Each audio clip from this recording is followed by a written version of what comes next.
say, I'll just go to France, like do an episode with Lisa, or Yeah. I'll make as long as it's fun. Yeah. Welcome to Commuter Chairlift. Today I'm with my friend, regular stance, but she's also a skier. All right, she's from Spain. Welcome, Yes. Martha. Thank you. Yeah. Thank you. So you start skiing or snowboarding I started skiing. in Spain? Yes. Okay. I started with my family when I was a kid. And then I actually started snowboarding 3 winters ago here in Banff. Oh, so you were just only skier. Yeah, I was just a skier.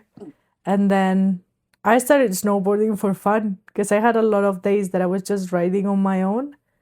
I was like, I want to learn how to snowboard. And then that gives me something to do alone. So how's your day one looks like? That was in Banff, right? Actually, my day one was in Whistler, my first season. I just got like rentals with one friend. We were both skiers. Yeah, we all started from there. Yeah. And you could get like free lessons if you work for Bale. Mm. So we just got a free beginner lesson. And that was such a fun day. But that was just like in spring, maybe last week of skiing. And then on the next winter, I was working. Well, I wasn't working at Sunshine, but I had a friend that worked at rentals.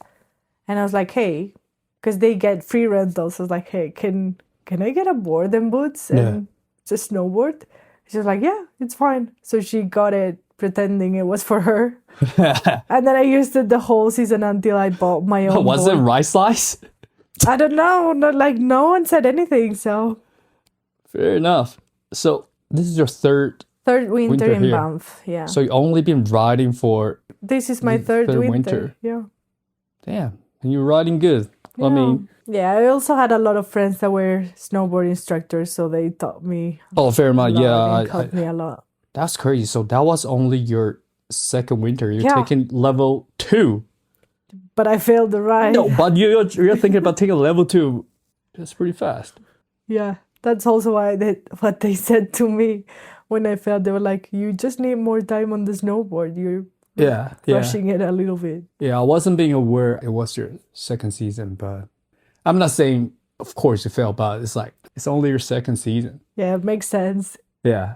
So when you were a kid, you never thought about snowboarding? No, because I would go on holidays, so I'd go like 2-3 times a year on a weekend and stuff.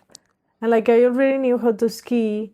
Yeah. My cousins did try snowboarding, but I thought, why would I want to snowboard? I'm going to be falling all the time. I don't get enough days to learn when I could be skiing and having fun. Yeah. But that's why when I was here, that I had so much time to learn, I was like, why not? Yeah, exactly. Where you grew up? I'm from Barcelona. Damn it. I do remember, but I forgot. Like, we haven't been out for a while. It's been we it's haven't true. been riding a lot this winter. I think it's because Lisa's not here. Because Lisa's not here. Yeah. Usually when we're riding Yeah. together, Lisa was there.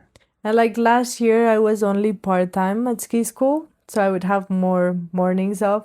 Now I'm full-time, so I basically work 5 days a week. So if you want to go ski in Barcelona, which mountain you going? You go to the Pyrenees, so that's like 3-hour drive. You also have Andorra and France, like it's very close, I would say. How long is the drive? Like 3 hours more so. It's not too bad. No. Pretty sick. Yeah, depending on the mountain, but But the mountain's super different from the mountains here, eh? yes, it's different. I haven't skied in a lot of places in Europe, mostly just Spain, France, and Andorra, but there's not that much off-piste. Everything's like groomed Okay. and like not going to the trees and like off the resort, you'd say. So how they design the slope is super different. Yeah. I think it's also the culture there. Skiers still like majority. Yes, that is true. There's also way more. But like even here, you might see a lot of snowboarders, but if you go to ski school, there's like not even half the amount of lessons with snowboard than skiing. And why is that, you think? I don't know.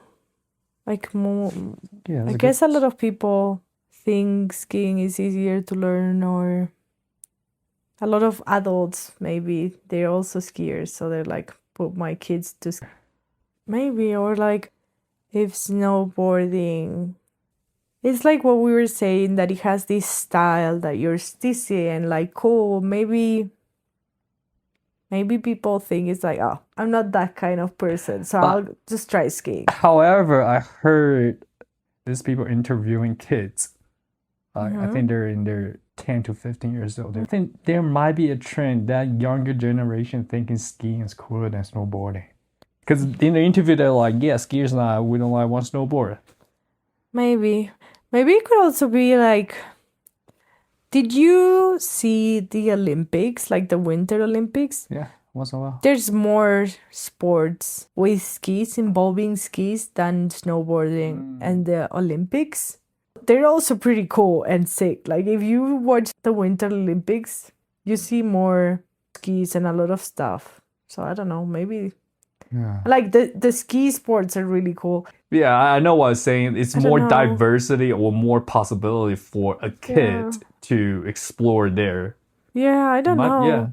But I've also seen a lot of older people, like 60 plus, start snowboarding. And they're like, why do you want to snowboard? And like, I see all young kids are snowboarding. So that's like, if I want to stay young, I'm going to start snowboarding. But I think it's pretty cool. Yeah, like being cool. Older, not all, like you can still do a lot of stuff. And being like, yeah, I want to try this. Do you like snowboarding better or skiing better now? I like skiing better because I'm better. So I can do more stuff. Okay. And I feel more comfortable. But I love snowboarding and how challenging it is a lot of the times. And it's just such a different feeling. But also, I like being able to do both, because sometimes you get frustrated with one, or like if you don't get something, or sometimes you're just riding worse and then you swap. And then it's like, oh, this feels so nice. I hadn't skied in this long or whatever. And then you go back to snowboarding and it feels better because you like avoided that bad feeling of a bad day, you know? Yeah. You can also just do either ski or snowboard, just depends on your mood. Yeah. And depends on the people that you go with. Oh, eh? Yeah, because I have... My snowboarder friends love going to the park all the time. Okay. So a lot of times I want to snowboard with them because then I get better and then I try things in the park and they give me tips. Most of my skier friends don't want to go into the park. So it's like if you're riding with snowboarder, you're... A lot of the times... With ski or with snowboard? A lot of the times on my free time I snowboard because most of like my work days are on skis. Teaching skiing? Yes. Because I mostly teach skiing. So then on my days off I try to snowboard as well. You said you like snowboarding now because it's challenging. You don't find skiing challenging anymore? Because I find skiing the part fucking hard. It's really challenging. Like I'm not such a great skier either, but I'm way better than snowboarding. Okay. You like to do park on the board better than ski? I'm still better in the park with skis. And I really enjoy going with skis. Okay. But if I go to the park on skis, I want to go with skiers. Okay. Like I can't do what the snowboarders do. I don't know if this is making any sense. Yeah, it makes sense. Like when I rather go to the park if I'm going on skis with skiers, because then we're either learning together or they can help me out. But if I go to the park with the snowboarders, a lot of the times it's like, well, I don't know. You can't even catch up, like even they try to teach you. Or like, I just wouldn't be trying new things. Like on the skis, if I go with the snowboarders, I wouldn't be trying new things. Maybe I would just like go to what I know that I can do. So in general, if you're riding with skiers, you ski. If you ride with boarders, you snowboard. Yeah, unless I really want to do the opposite. Yeah. That's pretty damn cool. They also want me to. Like, if I go with snowboarders and I'm not snowboarding, they're like, where's your board? And if I'm with skiers and I go snowboarding, they're like, oh, now I have to wait for you. I mean, this is still the thing, right? We snowboarders still like to have this joke like, you guys are skiers. Even down inside, we know some skiers are really sick, but we're still like joking this around. You guys skiers. Yeah. But like skiers do the same with snowboarders. And honestly, I do the same depending what I'm riding. If I'm skiing, snowboarders can be so annoying on the hill. But if I'm snowboarding, fuck skiers. You have double standard. That's not cool. Double standard. Who cares? You have to commit. If you're a snowboarder, you don't like skiers, that's it. I do want to try ski. I don't want to transfer to be a skier, right? I'm also a little bit worried about what if I really like skiing. That's so not cool. Because a lot of my friends, they're boarder and they actually start enjoying skiing. There's some of us still like not getting into ski like me. And we're like, I can't believe he's skiing today. That's disgusting. Ridiculous. We're just joking. We're just joking. But I'm just saying, it's still the culture there. I know, because like snowboarders have this style that it's more steezy and stuff, and maybe some skiers look more nerdy.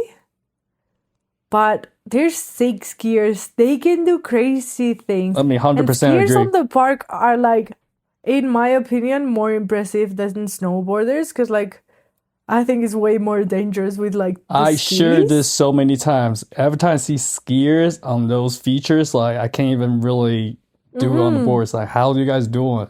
I don't know. Just be cool. Whatever you do, be cool. Yeah.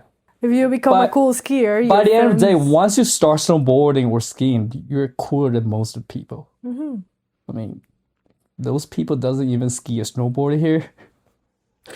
I actually don't understand why would people live in a ski town if they don't like ski or snow sports in general. If you're here for summer season, it makes sense. But heard a lot of story, people just complaining about winter so long, so boring here. Like, I'm so depressed. We're like, what so why are you doing here? Go to a city then. Yeah, I mean, if you're not snowboarding skiing in the ski town, why are you leaving? I don't think there's that many things to do here in winter. If you're not on the hill during the day, what are you doing? Because if you're a fishing guy, ice fishing is stupid. Fishing. I mean, yeah, but most people, if you're not into skiing and snowboarding, I doubt you're into ice fishing or like ice climbing. Most people that like winter sports enjoy being here. But if not, like even in the evenings, there's not much to do besides going drinking or eating. I mean, some people are here for party. Yeah. Some people literally move to Bend because they know it's a party town. There's either winter sports or drinking and eating. There's not much else. There's one cinema, but like if you think about other stuff to do, if you want to be inside because it's -20. I was lucky. Am I able to try to push myself, forcing myself to find something to do? But I'm lucky. I actually moved to Bend without knowing this is a ski town. I was just lucky enough starting snowboarding early enough so I don't have to be through that period of doing nothing. But I can't imagine people just not going to hell during the winter here. So dumb. If you seen like snowboard or skier holding their skiing board and walking on the street and looks pretty cool, how can you not tell yourself, I want to try that, instead of just like wasting your whole winter doing nothing? I don't get it. I don't know. I think it'd be really boring. I feel like if I didn't ski or snowboard, I would feel like out of place. If it wasn't snowboarding, I'll be out of here already. I would be here. Yeah, I'm out of here. Yeah. Yeah, it's been a rough week for you, eh? It's been stressful. Yeah, because it's like spring break in the US, so it's been like a lot of work. Yeah. There's just long days, and it's been shitty weather. Yeah. You're soaked after a lesson. It's been raining a whole week. I think last week was the first week I didn't ride. I think I only ride 3 days or 4 days last week. This winter so far, I usually ride 5 to 6 days. But it's just so shitty up there. It's like, I don't even bother to get out to the hill. It's raining. Not worth it. I hate being soaking wet. There's a couple days I just got there 2 hours after. My mitts is totally wet. I was like, I'm done. I'm out of here. I actually need to get new mitts because mine are destroyed by the weather. Like, they're just so crunchy and everything. Like, they just ruined completely. I want to get a new mitts as well. I might. But next one, I think want to try it as cut proof as possible. I realize this. It doesn't matter if it's waterproof or not anymore. If it's not cut proof, what's the point if it's Gore-Tex or whatever? Once it get cut, all my mitts just like fucked up in a week. I bought it and I'm riding and sometimes we fall, right? And then I just realized there's a hole, like some here and there in days only. There's not really good quality mitts. I haven't owned any of those, but like Kinko, I think it's a brand. It's Those like really most of them are good. yellow Yeah, and yellowish. leather one. Yeah. Apparently, they're really good. Everyone talks Yeah, really good about them. I might get those as well, but yeah. Sometimes like last week, my mitts will be so fucking soaking wet. It's still wet after a night. So last Thursday was the shittiest day, eh? 8 kids Yeah, soaking wet. yeah. I was just like, it's really hard as well to teach kids when the snow is really bad, when they're getting wet. It gets cold because you're wet, because it's warm, but you're wet everywhere. The snow is slushy and they get stuck everywhere, and it's a little bit hard to keep a positive attitude, like The energy. keep them happy or something, because it's like everything's so exhausting and they fall and they get stuck into places where they could be doing way better if the snow was good, but obviously But what's conditions. the most important part, in your opinion, for teaching kids? They're so unpredictable. I think them having a good time. Yeah. If they have a good time, they're gonna want to come back. I feel the same thing for adults as well. Yeah. Even as an adult. Like, obviously you want them to learn new things. Yeah. But you don't want it to be like a boring lesson where they're not doing anything they want. Yeah. And they're just like, okay, let's do short turns and do this and do that and blah, blah, blah. You just need them to have a good time. And then they'll want to come back. So last week, the day you've been soaking wet, apparently you're not having a good time. How are you making sure they're having a good time if you're not having a good time already? The good thing about kids, they don't read social cues like adults. So even if I'm like, oh, I want to kill myself right now, they don't notice a lot of the times. You just take them to tree runs and things that are fun for them. Even if you're like, oh my God, I want to go home. You just take them to do things that they know they're going to have fun on. All right, so know? there was 8 kids. 8 kids is a lot. 8 kids is a lot of kids. Like, I can deal with probably 4 kids max. I'm just like in general hanging with them. To be honest, that's mostly with skiers. I've rarely seen a snowboard group with 8 kids or 8 adults. And I think it would be way harder on the snowboard because it's harder to separate them in levels. Because for skiing, it's kind of easy. Now, if you can do green runs with your pizza, you're a green runner. If you can do parallel on blue runs, you're a blue runner. If you can do parallel on black runs, you're a black runner. But with snowboarders, to be able to be a green runner... This is for kids only or in general? In general. Okay. If you're a snowboarder, you should be able to do like heels to toes, toes to heel. And a lot of the times they'll sign up there, even on blue runs. And you're like, oh, are you comfortable on green runs? Yeah. They're like heel side the whole way. It's like you don't know how to turn. But for them, yeah, I'm comfortable on green runs. Yeah, but turning, you need to be turning. So imagine having 8 kids where their levels are actually... really different. And what do you do if you feel like you realize usually their level is super different? We do at the beginning like assessment. You talk to the kids and what's their experience, or to the adults. You talk to the guests and like, oh, what can you do? What do you feel comfortable? Depending what they say, you could already make a split. Yeah. Like you have groups also like in different levels. So you could be like, hey, I think I have a once or twice, or I think I have a blue runner for you. And then we also do one lap on strawberry if they're okay for the chair. Like you make an assessment again. If they're telling And the you truth or can, not. Yeah. Sometimes they don't even know they're lying. Yeah, no, they think they can turn because for them turning is going from one side to the other. And here's another thing I realized. Sometimes people say I could go to blue, but the blue in different ski resorts are different. Some blues in different ski resorts are easier, some are harder.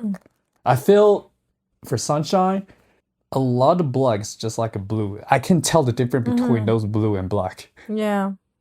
Yeah, I actually don't know who decides what run is what. What is it based on? I guess steepness and like kind of terrain. But some blues are pretty mellow. Some blacks are kind of blue. Some blues are like harder than some blacks. Yeah. Like, I don't know. I'm sort of color blind of the slope. I can tell that's a blue or black or whatsoever. It doesn't matter to me. And then I think most of the time, the most challenging slope are those green because they're so flat. They're black to me. Sometimes greens are actually harder than black. So I was like, It's true.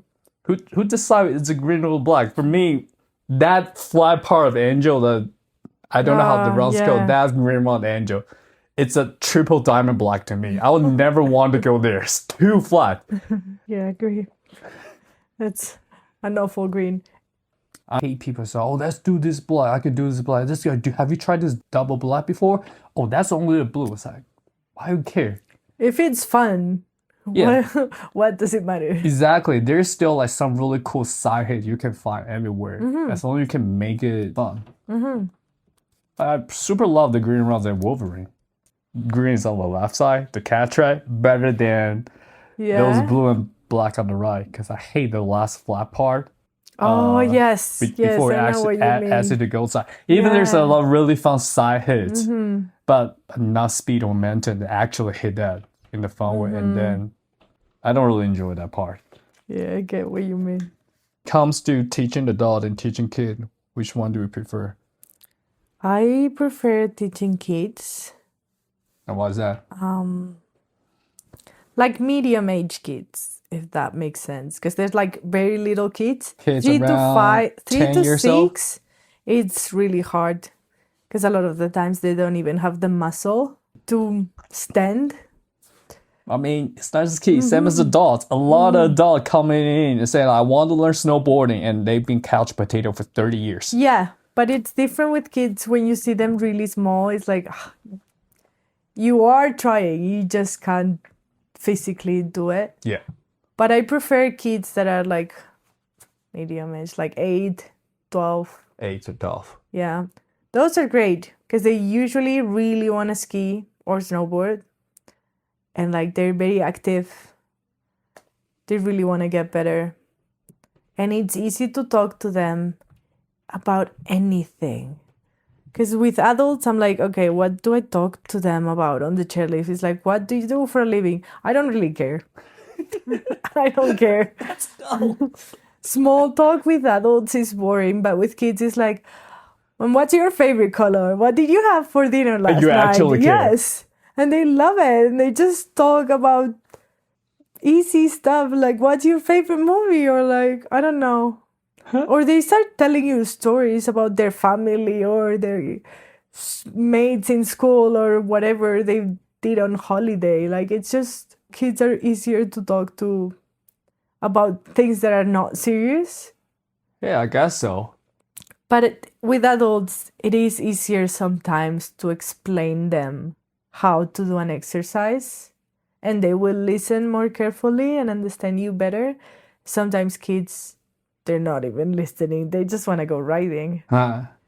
So they're waiting for you to shut up and then go ski. Yeah. And how about if it comes to teaching skiing or teaching snowboarding? Which you like better? I guess skiing is easier to teach in the beginning. Like for beginners, because they're usually not falling that much. Okay. Beginner snowboarding, they're catching an edge all the time and they keep falling, and it can be very frustrating for them. Yeah. So that's hard sometimes to keep them happy about it, because it's very frustrating at the beginning. Do you feel guilty when you realize, they might feel in there wasting their time? Because I feel that way sometimes, seeing people struggling, and then I really hope he or she is not feeling he's wasting her time. Yeah, I'm just like, not wasting, but a lot of the times I do feel like, oh, I really hope they're enjoying it.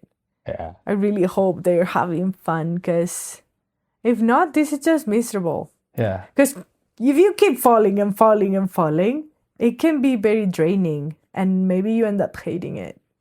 Sometimes... I had this kid on the snowboard once. Typical, they can do hillside, they hate toe side. He kept crying on toe side because he found it so hard, and I was like struggling so much to make him enjoy it. But then he ended up having a great time and learning how to turn and everything. But I really struggled because I was like, oh, he's literally crying because he finds it so hard. And like, that's horrible. You want them to have fun. There's one time teaching my friend, she's not confident. And he says sorry a lot, makes me so guilty. And there's one time he been really upset. Why is everyone start doing hillside pendulum, even toeside, even started linking, turning like, and then why she's still struggling standing up, and why she started to compare herself to others. That was a rough day for me to encourage her as a friend. And I think I spent legit an hour with her, just taking a break and try to not convince her, but still encourage her, like, snowboarding is hard, and based on what I saw, she'll be fine. She's actually not the best, but her personality just making her feel just impossible for her to snowboarding. Yeah. And it's so hard to try to encourage her, like, try it again. That was something. First time hated me, like, she's actually almost crying, like, why I couldn't do it. Yeah. Or like, I understand that it's frustrating when you start trying something, it doesn't work. Sometimes you don't want to try again because it hasn't worked. Same as us. Like, even we're hating trying the new rails. Yeah, no, it's... And like, maybe that friend would benefit more of a private lesson. So she wouldn't compare her progress with others. Maybe she would even progress way more because she's not thinking, oh my God, they already know how to do this and I can barely stand. I do remember what I told her is everyone have different learning curve. Some people are so good at trying to figure out how to do hillside pendulum and then just start like struggling on hillside, or even if he's really good at either side, just struggling, riding, turning smoothly in the future. Sometimes people struggling in the really beginning doesn't even know how to stand up. But once they figure out, then there will be a day just clip. Yeah. It's happened so many times to me as well. When I was practicing my board slide, I just couldn't do it. And there's one day you accidentally did it, and your body just snapped that image and the feeling, and you just know how to do it. Yeah. The mentality is a really big thing of learning. Like keeping a positive attitude and like confidence. Yeah. It's very... Today even, I had 3 kids. 2 of them were like 11 and 12, and the other one was 7. And they're on the same level. She kept getting scared, like the little one, getting scared or like crying, or this is too steep, or why do I go slower and everything. I was like, you're 7. They're almost twice your age. That means you're better. They weren't this good when they were 7. Stop comparing yourself to them. And like, why are you slower than them? Or like, why are they faster and doing better? And you're like so scared and crying. And I was like, just take it easy. You're not the same person. I think we have to nonstop like remind ourselves, don't compare yourself to others.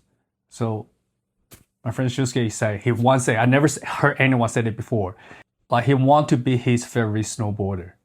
But me, when I ride, I still care about people's opinions, especially going to parties. seeing people able to do it, I was like, I really wish I could do that. Why I couldn't do that yet? And I don't like the feeling. Like once you start comparing yourself to others, that feeling sucks. Yeah, it doesn't get you anywhere. It's just gonna make you feel worse. And like, who cares if someone's better than you? There's always gonna be people who are better and people who are worse. Just you should only care about your own progress. Now I'd be more like, for example, I really want to do Wildcats. That's my dream trick. The fact every time seeing people do Wildcat, it's not I compare myself to him, he's better or not, just I'm pretty opposite to myself, like why I couldn't do it yet. Even though I know the reason I couldn't do it yet, I need to put effort, probably spend more time doing training trampoline. I didn't really put effort on it, or I need to, whatever. I know the reason, but I'm still opposite to myself, like why you couldn't still do Wildcat. But yeah, sometimes it's just pride, like, I don't know.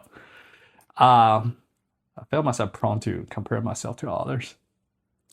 Maybe that's something you should work on. Yeah, 100%. I think I might be a little bit of the opposite. I think I can do anything, and I can't. I clearly can't. That's what me. If we were home, like strolling, people realize, oh, like that's cool. I could do that. I will do it. I'll try tomorrow. Yeah. And the ones that tried it, damn, that rail's huge. No. I think I can do anything, and I'm so sandy so many times. When I don't land it, I'm like, nah, it's fine. I don't care. Like, I'm maybe not scared enough of hurting myself. Yeah. And I don't really care that I don't land things or that I fall. Like, it's fine. At least I tried.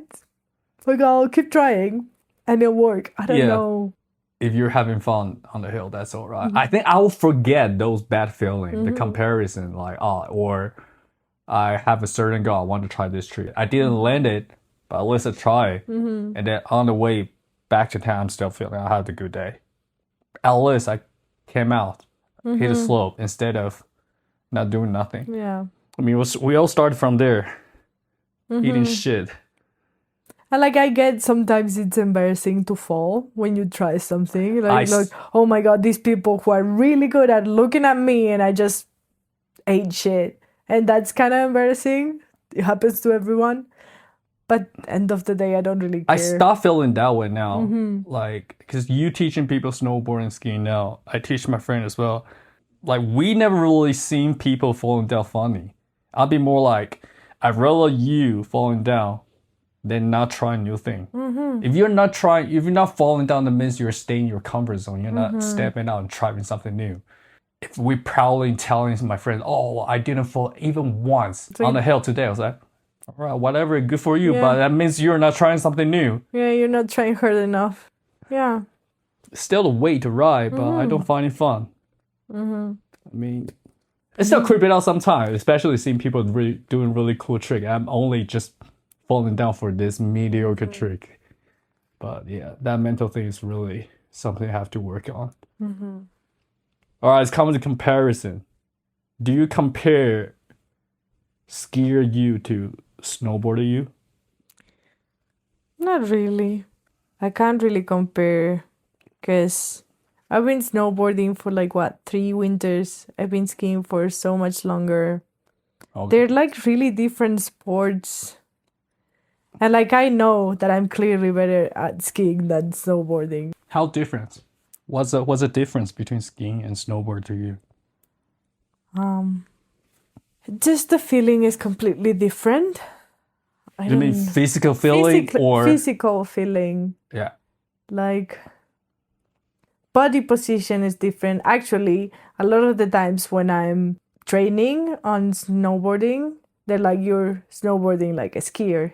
You shouldn't be bending this way because that's how skiers position their body. You have to change that for snowboarding. The only thing I do compare is the speed. It is true that snowboarders are way slower than skiers. 100%, yeah. And it pisses me off sometimes when I'm snowboarding and I can't go as fast as I would like to. Yeah, that's essential of the speed. Thing. Yeah, I can tell. I heard that from a lot of skiers as well. Mm-hmm. And especially riding with new skier. And the fact, like, why they're so fast. I totally forgot because they're skiing. What's up? They only been skiing for a certain period. Why they're so fast? I totally forgot because they're skiing. Mm-hmm. Yeah. It's annoying. Or like even when I go snowboarding with my skier friends, I'm like thinking, oh my God, they're gonna think I'm so annoying and that I'm so slow and that they have to wait for me. So speed is a really big factor when you're in the mountain. For a thing that I feel, like a difference that I feel between Okay. them, yeah. Is it anything else different between?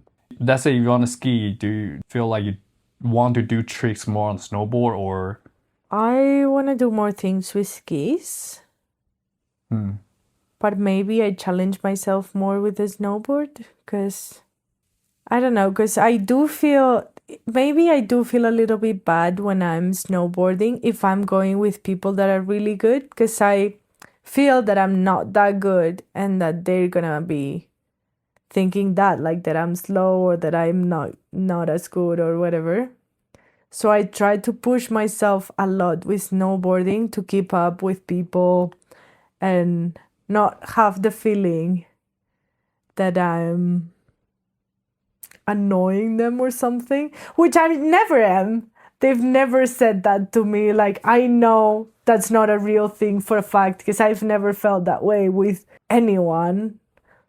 But it is something that I'm like, oh, since I know that I'm not as good that on skis, I really try to push myself more. yeah. So maybe I pressure myself more with the snowboard, which could be also bad sometimes. Like I could be, I don't know. I mean, I think it's a good thing riding someone better than you. If I were you, this is what I would do. But you don't have to do it. Just what do I do? Yeah. I would try to do tricks more. So you have a reason to being slow. Like, let's say hit the side hit, or try to, front one, back one. So you can tell, oh, I'm just like, this is how I ride. This is my style. I like to do tricks. Like, so Yeah. if I'm riding with someone slower, I find a way to slow myself down. I just try ground tricks that I'm not really good at, and then I'm okay just eat shit sometimes. Sometimes I fall down on purpose. I just try something really hard. I know I'm gonna fall down because I know I couldn't land it, but I still do it anyway because it's a perfect timing to do it because they're slow. So this is a perfect timing to practice that. Like, let's say I couldn't do a 5, and I'll try to. Yeah. Yeah. I guess so. That's also one of the reasons I'm still debating if I want to spend times for skiing or full time just commit to snowboarding. Because I realize how much we can learn from snowboarding still. Well, look, this is something that I have been told by friends that are like skiers. They're like, why do you snowboard? Like, because I like snowboarding. And they're like, yeah, but all the time that you spend snowboarding, if you were using it on getting better in skiing, you would be so much better right now. And I was like, yeah, but that would mean that I would be worse at snowboarding. Like, then I wouldn't be able to snowboard. And I also like snowboarding. And it's like, sometimes people, I think they get obsessed with being the best at something. I don't need to be the best skier in the world. Exactly. I'd rather be less good at skiing and also good at snowboarding than only good at skiing. I don't know. I like being able to do both and like, look, it's too late for me. I'm 28 years old. I'm not going to the Olympics with skiing. I'm not gonna go to Red Bull and do crazy shit in the mountains. Yeah. So doesn't really make a difference. Like, I guess if you're in your teens and you're like really, really good, that you might get into competing and going to Olympics, yeah, maybe focus on one. But that's not me. Like, why should I spend all my time on skiing when I can also snowboard? That's how I see it. Everyone has a their goal, right? Yeah. Yeah, some people have this mentality where they want to experience as much different stuff as possible. Some people, yeah, I think we're right. It really depends on what you want to do. I think I'll definitely try ski I definitely have to give it a try. Yeah, of I course. I try to figure out if I actually like it or not. Yeah. Maybe You I'll might be missing out. exactly. You might love it. Yeah, I have to do it to yeah. actually say if I don't like it, I have to actually do it before I say no to it. Yeah. When you're at ski school, like, is there a lot of training going on? Training? Yeah. Yes. So every day we have training, unless it's a busy week or like holidays and then they cancel the training. Every day there's training from 9 till 10. There's like morning session. So anyone can go, even if you're working, because most lessons start at 10:30, unless you're in privates that start at 9:30. So you can go in training every morning for an hour before your lesson. And then there's full days that go from 10 until 4 with an hour break or something. Mm. And then before the month starts, they'll send an email with a calendar with the sessions for skiing and snowboarding, and every day there's different sessions. Because we have really good trainers, and like it's usually level 4s or 3s running sessions for us. Do you have to book it or just like you can decide it every day? Oh, I want to take. For the morning session, you don't have to sign up. You're there, you rock up there, and if you're too many, maybe they'll be like, okay, that's the limit. But that doesn't usually happen. And then for a full day, you do have to sign up. You have to send an email saying, hey, I want to go, because the maximum of people is 8. Sometimes they're full, sometimes not enough people sign up. They can also cancel them if no one signs up, or if it's like maybe 1 or 2 people, sometimes they'll cancel it or make it a half day. Does those trainers get paid for doing this? They get paid, yeah. So Sunshine pays for it. That's actually really good. So if you get to level 3, probably better hours as a instructor because you can also do a training, eh? Mm-hmm. I sounds cocky. But that sounds... Yeah, exactly. At this moment, I want to do it when I was fully recovered. Mm-hmm. Well, it makes more sense, right? Level 3 looks easy now. Level 3? It wasn't. It looks hard before this season, but something happened this winter. Like, problem with the teach for a level 3 is you need to be teaching really high level people. Yeah, of course, yeah. I honestly think that to get your level 3, it would be very beneficial to work in a ski school with level 3s and level 4s. That could help you out with that, because it takes a lot of training. Like, I've seen really, really good riders and my friends fail and train so much and train a lot for the teach and the pedagogy and the ride and everything. It's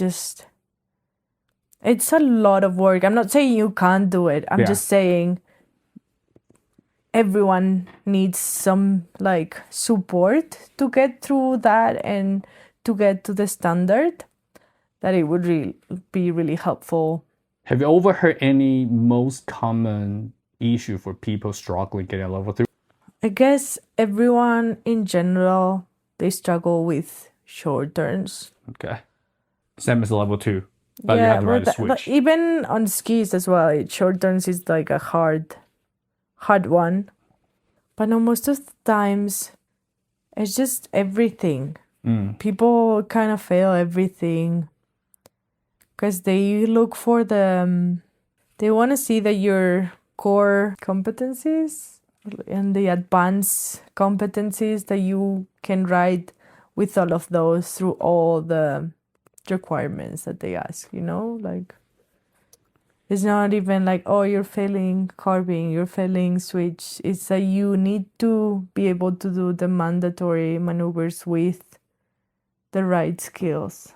I just think that riding with people that are already a level 3 and a level 4 really pushes you, because then you see how they're riding and then you can implement that on your own riding. It is hard to get to a standard that you're not used to seeing, that you don't know who is at that standard. I ride with people that are level 3 and level 4, and like you can clearly see it and compare yourself at that time. Like it obviously makes a difference having someone there that it's really good. Like just riding with them already helps. Yeah. If you could work in a ski school, even if it's like part-time, and then you can go to a lot of training and you work just the weekends, it would help you a lot, because then you get free training for your 3, not only the ride, but like the pedagogy and the teaching and everything. And you would get to teach like other people that are going to get their level 3, like practice with actual people that are going to take it and stuff like that.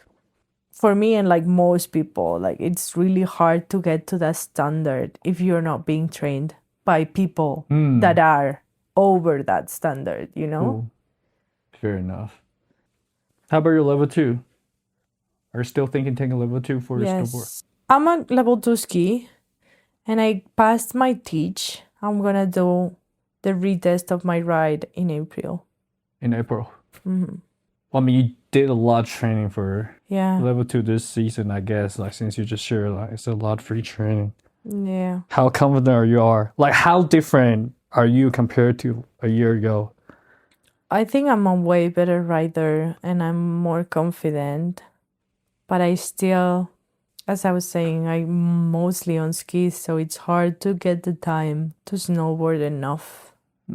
If I'm teaching on skis 5 days a week, then I get 2 days off. If I want to sleep one day, they only got 1 day. And maybe I'm snowboarding once a week. Or like, what if I want to go to a ski training? There's weeks that I haven't snowboarded or like busy weeks on Christmas. I've had like 6-7 days in a row, like 9 days in a row, just working on skis.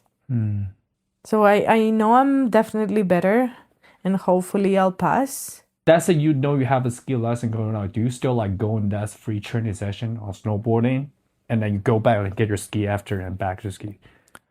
Are you allowed to do that? I mean, if you don't get a lesson, you can go to training in your uniform. You don't have to change. Oh, but how often you do training on snowboarding this season? I've tried to go to training every week on my days off, or like so swap weekly days. So most weeks I've had training.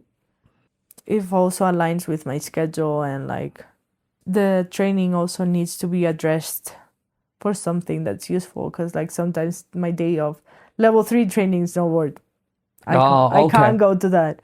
Like they said something every day, or like it's park, or like it's spinning, or it's whatever. So every day it's a different thing. So obviously when they put level 2 training or like short-term training or whatever, I would sign up for those. But if it's something else. But why not? Even it's harder. Because I'm not there. Like there's also like level 4 training. Like I would never go there because it's so just... what's a level 3 like?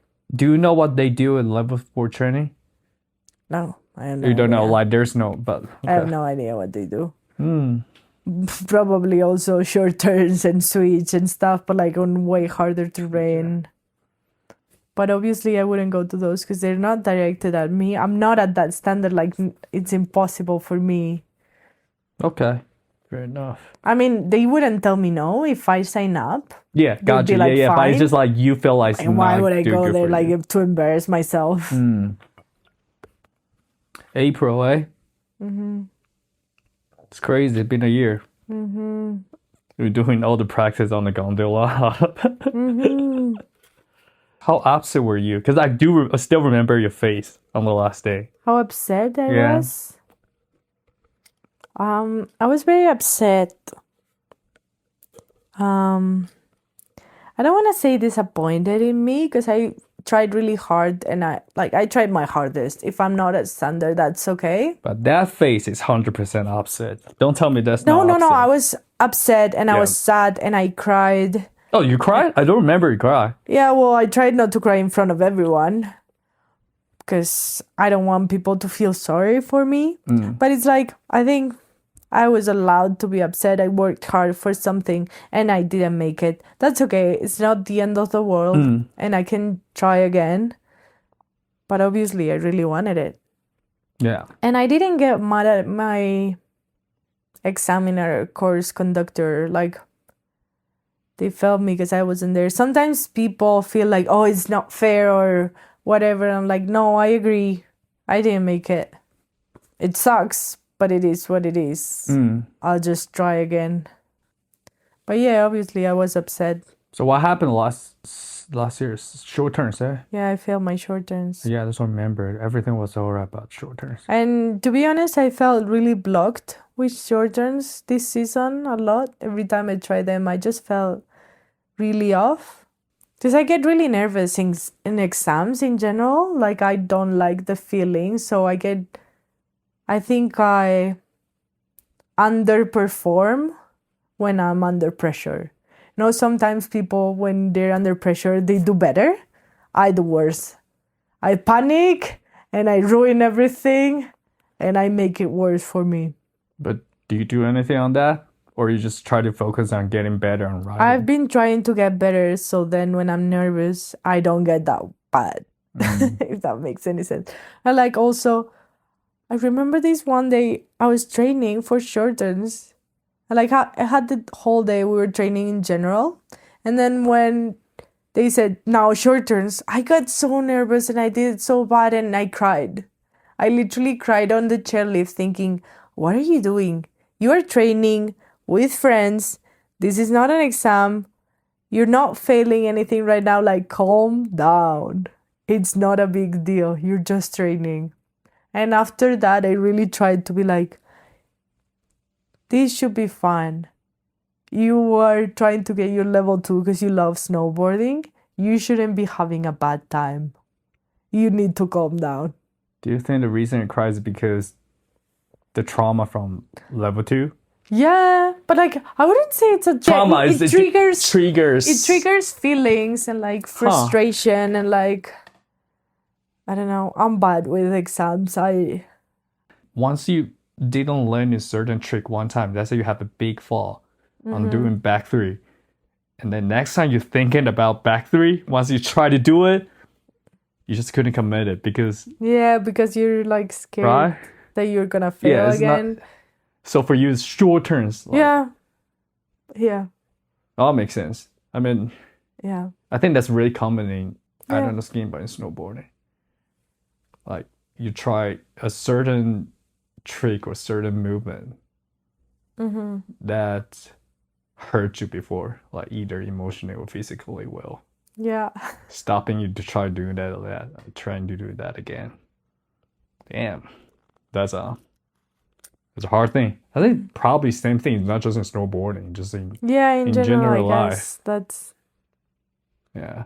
I guess that's a normal human reaction. When I was a kid, there's one time I tucked my thumb into the fan and then it started bleeding. As I also remember that image. And then since every time I see a fan, just a normal fan, I'll be a little bit afraid of fan. Yeah. Just fans. Also, Cassie, are you working on something else or are you just like... No. Are you staying for next winter? I don't know. It will depend on visas. Yeah. I might. I'm going home this summer and maybe come back or not. I'm not sure. I would get the Francophone visa. I don't know if you know this one. Say it again. Francophone. Francophone, no. So it's one if you know like a little bit of French and you have like you take a French exam and if you pass, you need a minimum of like a 5 out of 12. If you get that, you're allowed to get a visa. And it's kind of like a young professional, so you need a job offer and it's like a closed work permit. So apparently it's not 100% guarantee you'll come back next winter. No, it's not. So what if it's not happening? What are you going to do next winter? I'm also going to apply to Japan. And then we'll see. Probably even better. Yeah, I just would want to go with friends to Japan as well. Why? Why not just make friend there as well? Because you move here by yourself, right? Mm-hmm. Because it'd be fun now that I have a lot of friends that are also doing seasons. I have friends coming back here, and I have friends that want to go to Japan in 2 years, or like I have friends that are going to Japan next year. Like, I don't know, but I would want to apply with those people, you know? Yeah. Japan. It'd be fun. Yeah, it will be fun. Like, Like, it will be super different. mm-hmm. Heard good thing about Japan. Mm-hmm. I thought about Japan before, but I was thinking if I want to go to Japan, I want to be having a job in resource ski instructor, but I can't really get working holiday visa from Japan no more because of my age. But there's a ski instructor visa. Ski instructor visa, I need a ski instructor. Uh, I don't know how to ski. That'd be a tricky part. So that's yeah. It wouldn't be hard to get to level 1 ski instructor though. That's what I heard. But I'll see in the future, like now I'm like I really don't know. My friend mentioned like they want to do a season in Austria, and that sounds pretty fun. That would be really cool.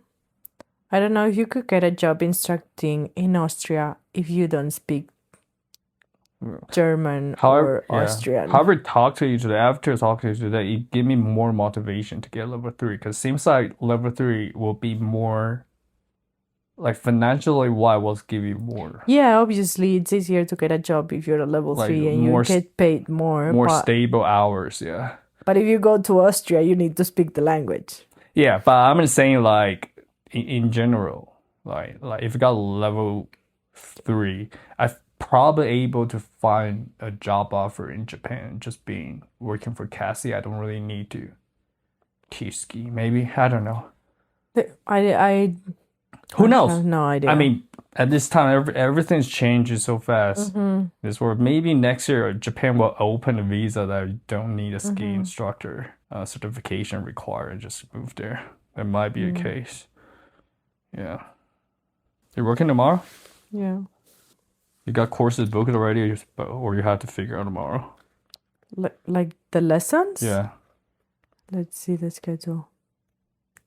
Do you often know it before, or you just figure out that day? So I have a schedule with the days, and you can get in the days, and you will have a lesson. Like for right now, I have a lesson from 1 till 4.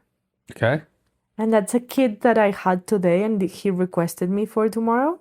But that before 1, I don't have any lessons. Do you remember the kid? Yeah, and I love this kid. Oh, really? He was great. He was awesome. Is this the second time, or? I had him today. Oh, okay. He's requesting me for tomorrow. So how was the day? It was really good. They were like blue runners, skiers. They were awesome. And now he's a black runner, and I move him. It's one, so 2 of them. I had 3 kids today, Okay, but one of them requested me for tomorrow. Ooh. Yeah. That'll be fun. Yeah, so it's pretty good. But you do get like a lesson there, but they're always like, don't trust the schedule because last minute it could change. Oh, yeah? And what's that if they request it? If they request it, no, that should be fine. But in general, they usually, to get lessons, there's like a priority list on instructors. So people higher level and people who have worked at Sunshine for longer are higher. So based on the amount of lessons, you get one when it's your turn. But sometimes more lessons pop up and then it changes last minute, or like one lesson gets canceled, so someone ahead of you comes and takes your lesson. Like you don't really know until the last minute when they like give you a paper with the lesson. Does it give you fulfillment? Like people request you again? Yeah, of course. So do you prefer teaching people you teach before, or? I think it's better as well for them. If you've already seen them skiing for a while, you know what they've been working on. I feel like personally I can make them better if I have them multiple days. But a lot of kids have different instructors every day. Because it depends. And that's fine, you also learn, but I feel like I can teach better if I've seen them more, like I've skied the whole day with this kid. I know how he skis already. So tomorrow, I don't even really need to assess him because I've already seen him. They both of you like legit so I can 30 go minutes. straight to what I know he has to work on. Yeah. And like if they're comfortable with you enough to request you, if they like you, they're like more willing to do what you're telling them. A lot of kids, they don't know. Like they don't want to do what you're telling them. They just want to ski. They just want to go fast. They just want to go through the trees. They're not thinking, oh, I need to get more parallel on this or do that. Yeah. And how do you tell them to do that? I try to make them do what I want to do. If they don't do the exercise, but they're still in line, I keep encouraging them to try. If they're that kind of kid that doesn't really want to try, I'm like, well, I can't do anything. Oh, okay. I'm not going to spend the whole day yelling at you to do it. Yeah. If you don't want to learn, that's on you. But if they're like the kind of kid that wouldn't listen and run away, then I do have a problem. I do get mad at them and I'm like, listen, if you don't want to learn, that's fine. But you can't run away because we're a big group. We have to stick together. Oh, such a bummer. Have to give an attitude for people in the hill. Yeah. Such a bummer. Yeah. But like the other day I had this kid that kept running away and I did end up yelling at him. Like, well, not yelling, but being very serious. Like, hey, if you keep running away, I'm going to have to talk to your dad and you're not going to be allowed to be in lessons. It's not safe for you to go on your own. Like, what if something happens to you? Like, I can't keep chasing you when I have to take care of the whole group. Yeah. So you either lock in or I'm talking to your parents and you're out of lessons. And then he was so quiet. And I was like, okay, go back in the line. You're going to be the last one now. And then when he did that, then you go to the kid and you're like, that was really good behavior. That was so much better. And they're like, yes, thank you. I really tried. And it's like, I'm really trying to get more parallel and everything. Like, yeah, good job. And then they get happy. Wow, they're so unpredictable, eh? It's I've never had a kid hate me because I'm telling them off. Sometimes they even respect you more after. But you also need to give them good feedback. You cannot be just the bad cop, you know? Of course. You have to be like, okay, this is not allowed. You're not doing this again. And then like, if they're actually listening to you, also tell them like, hey, that was really good. I want you to keep doing that. And then they get happy because you say something good about them. Yeah. Dealing with kids. This parenting shit is easy. I don't know why people complain about having kids. Oh, because so easy. Because you're only teaching them snowboarding. As a parent, like, they have to teach them so many other things. Like, but what's the worst? So easy. But is that the worst, or is like something even worse happened before? Like, what's the? I don't know. Kids can be mean. I mean, I always find it funny. Things that they've said to me, like they guess my age and they're like, I don't know, 50? I'm like, excuse me? They did on purpose. 50? Pardon me. Or like, they're like, do you have kids? No. Do you have a boyfriend? No. Maybe you should have a boyfriend. Okay, thank you. Maybe. Like, are you married? No. Like, oh, really? I wasn't expecting stuff like that, but I'm not surprised. Yeah. Yeah, that's the only kind of things that they are. And like, I've had kids that their mom is like maybe 2 years older than me. It's like, okay, but your mom had you when she was very young, okay? Yeah. Yeah, that's. I don't know. As a dude, I don't really care about, but I don't know. You ladies probably. No, I always find that funny, but it's like sometimes it's really funny how they perceive you. Because for them, an adult is an adult, so an adult should have a family and like kids, and they can't really tell age. A lot of the times they just guess their mom's age or stuff like that. Or sometimes they tell me really young, like today we're like, are you 21? I'm like, I'll take it. Yeah. I'm 21. Yeah, I'm 21. Oh, it was probably the best part of working with kids. Like, they saying goofy things. Yeah. But it's a hard job for you guys. Like sometimes kids just not feeling, crying, and then again, you don't want to feel like wasting their time, but sometimes kids just not feeling doing it. I don't want. I actually feel sometimes guilty with wasting their time with like if one kid is struggling and the rest have to wait and they're getting pissed off because they're waiting for someone. That's what I struggle with because I'm like, I don't want to make the slow one or the one that fell or like the one that's crying feel bad. But I'm like, I'm really sorry, guys. Like right now, I have to deal with this. Like we can't go anywhere. They have to wait. Like for example, today I did have that little kid that was crying and we didn't have time to do one more run. So I was like, when the other kid is not listening, I'm like, I'm sorry, we didn't have time to do another run. She's just struggling. She just got scared with the wind and everything. So we didn't have time. And they're like, yeah, that's fine. But I feel sorry because I know they really wanted to do another one and they could have done another one if it was based on their only abilities. But if we're a group, you have to wait for everyone. But I also don't want to make the one that fell feel worse.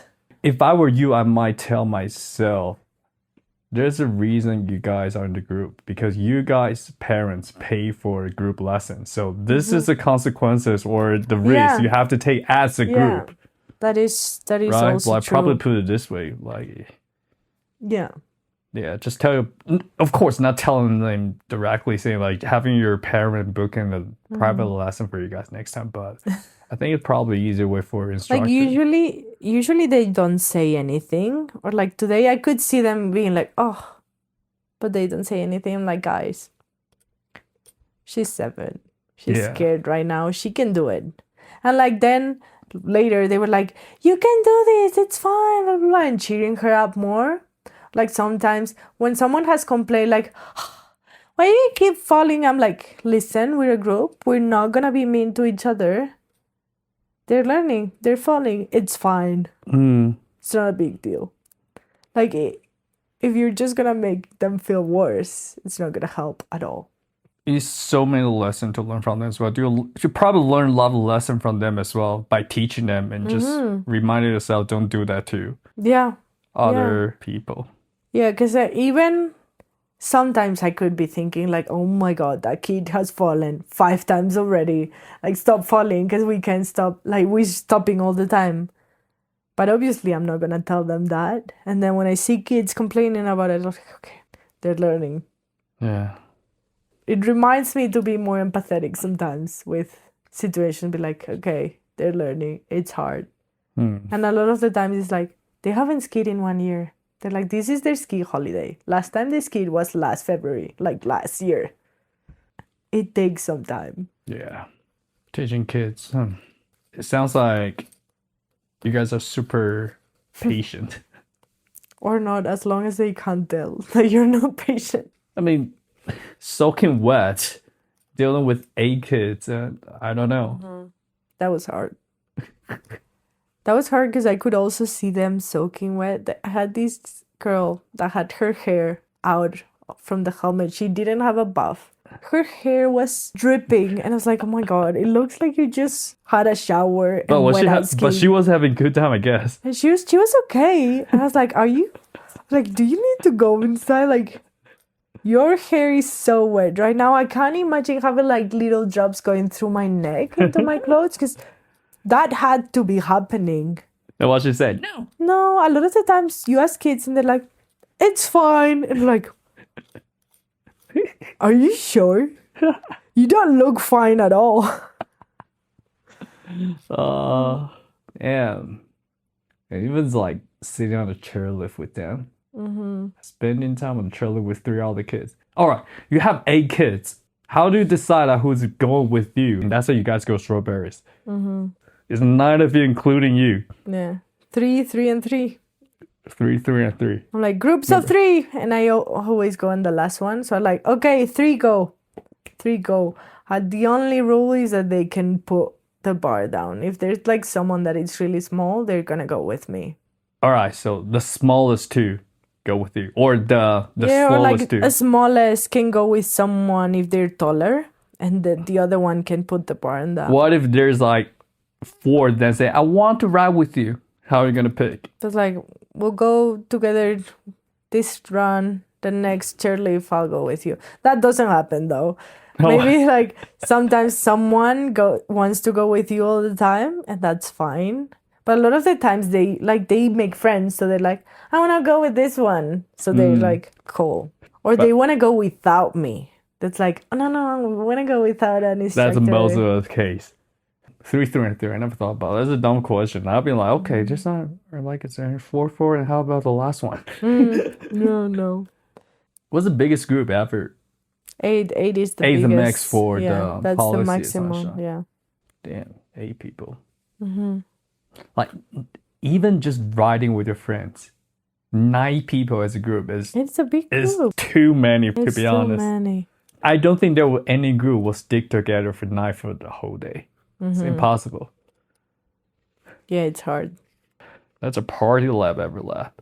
All right, let's do this. Every episode, I'm gonna ask my friend this question: like, who's your favorite character? What kind of character you mean? Any cartoon, any anime, any movie, Oh, cartoon. TV series, whatever. I'm actually thinking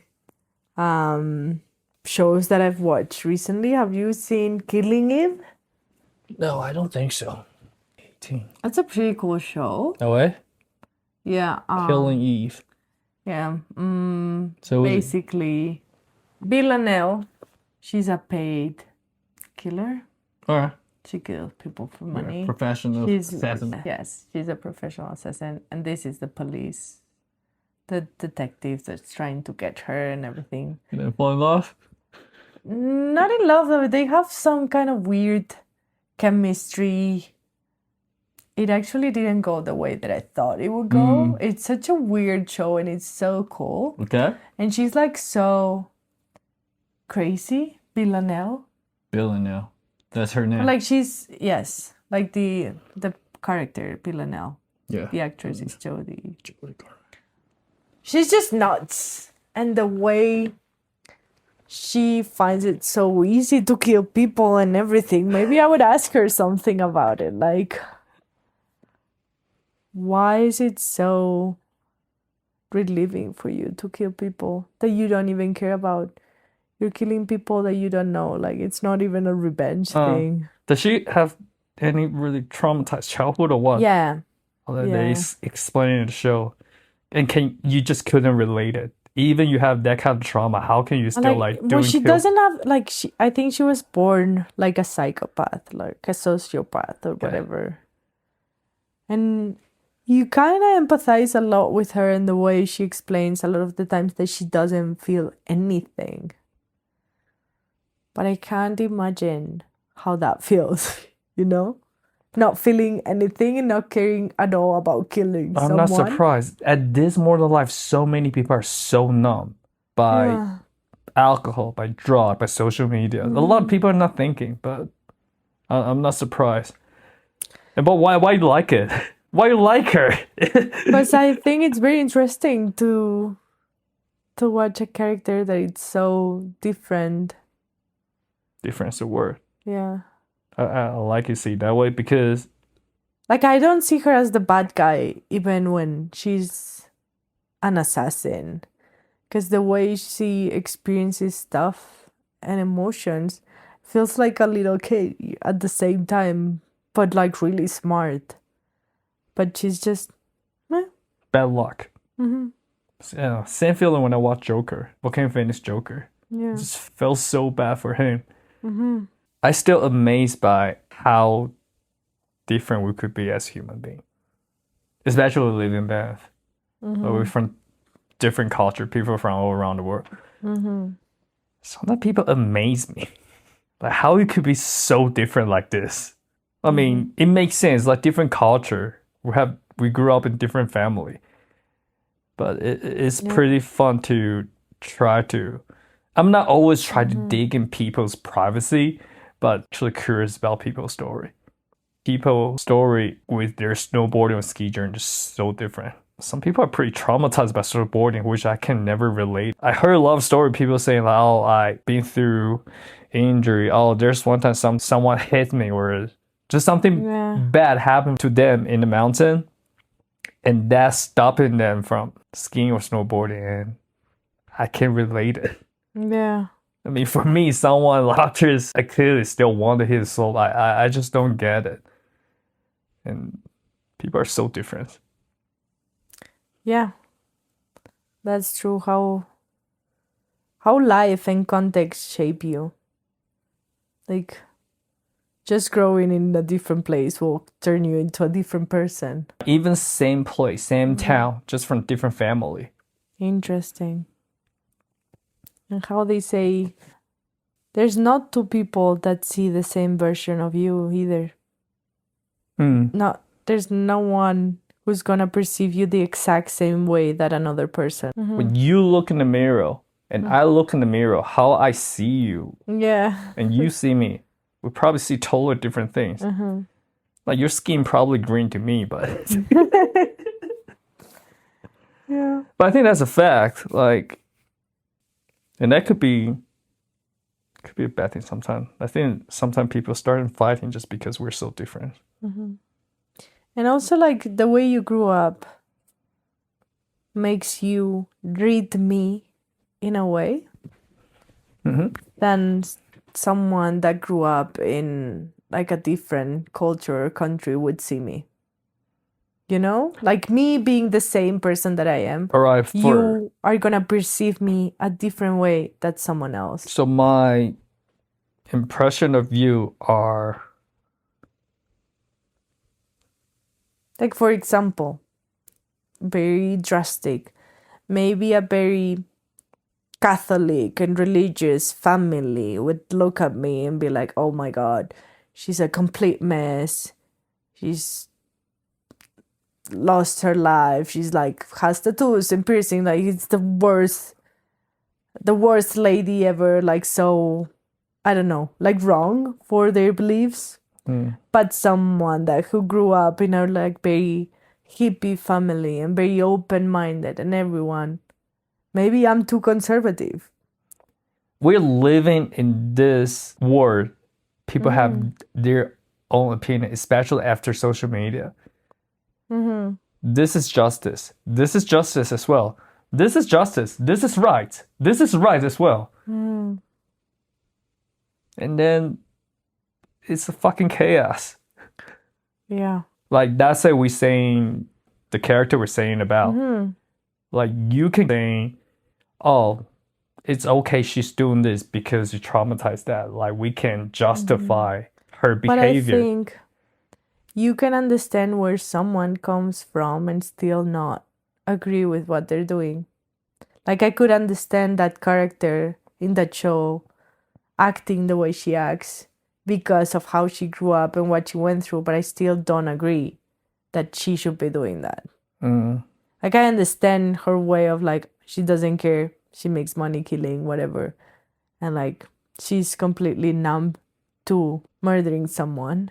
But I still don't think it's right. Yeah. Still a baseline. Yeah.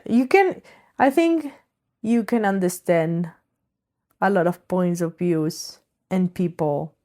We can disagree on something. Yeah. And I can understand why you think that way. Like, I'm like, yeah, you think this way because you grew up this way and like you've lived this way. And like, I understand why you think what you think, but I could be disagreeing with you. So yeah, I understand how that is logic for you because of your background. But I disagree with that because my background is different and I get to a different outcome on something. Culture shock, eh? And that's the problem with culture shock. People don't understand where other people come from. Yeah. And they're like, what are you saying? This is crazy. Yeah. And they're not empathizing with the fact that they come from something completely different. But where's the baseline from? Where's like principles from? You say, like, at the end of the day, they're still right or wrong. To me, What's that? human rights, I guess. Human rights. Yeah. Being Like, respectful. yeah, like not invading other people's rights. You know, you can think whatever you think, but you don't have to impose those thoughts on anyone or affect other people's in ways. Like when they say free of speech, yeah, free of speech until you're harming someone. You know? Yeah, there's like certain trends are going too far. Yeah. They are, yeah, damn. I guess that would be like the baseline. Human rights should be universal, no matter the culture and the country and the era, whatever. Human They rights. should be basic. And from there, you can be different. But everyone should be respecting those. Yeah. But we're also coming to a point like human right might be in crisis as well. This fucking AI, 100%. this fucking AI thing. Yes. Yeah, human rights, like, damn. Yeah. 5 years later, there might be no human rights no more. It's just whatever AI says so. I don't know. I want to be optimistic about it, but there might be. It's a possible future. There's no human rights no more, just robots. Damn. AI. Damn. They're super different. Life is just that. Different people, different things, different places all the time. It's a different thing. It's like more scared you or make you curious. Sometimes if I having conflict with super different idea or concept, sometimes I got scared. Sometimes I got really curious. I would say 60% of the time I'll be curious why you're thinking this way or why this is so different. And then 40 to 30% was like, damn, that's scary that this actually going on in this world. Sometimes people are just blowing my mind. Wow. That's a thing. Yeah, sometimes. I don't know. I think that's also why we travel so much, because we like facing these different situations. If we wanted to stay like normal, we'd be staying home. We like facing those situations and be like, whoa, that's crazy. I think if it's out of boundary that I can relate it to, I'll start get feeling scared. Let's say snowboarding. I have never tried stand-up binding. It scared me because I never tried it before. I never really doing research and actually knowing and being familiar with this idea of step-up bonding. So if I seen people having step-up bonding, I'm being more worried for them. Damn, what if it just fall off? Because it just doesn't look secure. But the scare, the fear for them. I mean, the fear for myself. Or the fear is like, if I were you, I would never try step-up bonding. It's because I don't know what that is. And it's out of my comprehension. Yeah, well, I guess you hit the jackpot. People reject other cultures based on ignorance. When you don't know about something, it's scary. You reject it. And that's why there's so many problems sometimes with racism and like culture shock. It's ignorance. It's not knowing enough about it. It's easier to reject something than to make the effort to understand it. It's easier. People don't want to make the effort to understand something, or like to face the idea that maybe something they thought should be this way doesn't have to be that way. Like they don't want to think they have been wrong. So it's like, no, I am right. This is just weird. They're not going to make the effort to recognize that maybe there's other ways of doing things. So you're saying judging people is way easier than actually putting the research, putting the effort, understanding, and then make the decision after. Yeah, 100%. We're just lazy. Yeah, we don't want to make the effort to grow and understand. We just want to be right. We just want to be right. I think I used to be that way. I do love the feeling being wrong now. You do? I mean, everyone loves being right. No one wants to be wrong because, like, but it's good to be wrong. Like, you can enjoy being wrong once you realize that being wrong helps you get better and learn and everything. Yeah, I think that's the case. So this happened yesterday. I'm riding with my friend and we're on TB and we're talking about should we go South Shoe later? Is South Shoe gonna open today? And I claim, it's 100% gonna open based on my experience before at Sunshine. I say 100%. It's not actually I say 100%, but I just say because based on experience the last couple of years, I think it will open, like based on my experience. And I just didn't think about it. I just blasted out. 100% is gonna open today, saying to my friend. And my friend was like, I don't know. It just looks like it's probably not. Anyway, and then that afternoon we went to go outside, get on the top. And there's a bunch of the ski patrol in front of the entrance of the South Shoe. I was like, yo, guys, never look at that. It's happening. And then we went, and my friend talked to ski patrol. So they say they're doing Avi patrol as well. Like they're bombing.